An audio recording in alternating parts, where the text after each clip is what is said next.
ही एक चूक 90% लोक पैशांच्या बाबतीत करतात आणि नंतर पश्चाताप करत राहतात.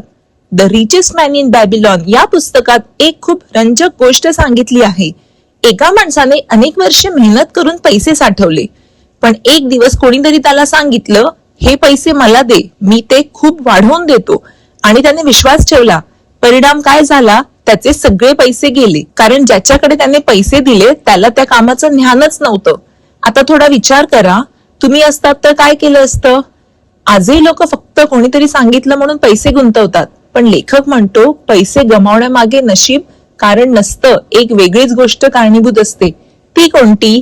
याचं उत्तर द बॅबिलॉन या पुस्तकात खूप वेगळ्या पद्धतीने दिलं आहे आणि ते समजल्यानंतर तुम्ही पैशांबद्दलचे निर्णय घेण्याची पद्धत बदलू शकता. जर तुम्हाला या पुस्तकाचा संपूर्ण सारांश पाहायचा असेल तर सारसंग्रह या युट्यूब चॅनेलवर पूर्ण बुक समरी उपलब्ध आहे आणि लिंक डिस्क्रिप्शन मध्ये दिलेली आहे. तुम्ही कधी कोणाच्या सांगण्यात पैसे गुंतवले आहेत का? कमेंट मध्ये नक्की सांगा.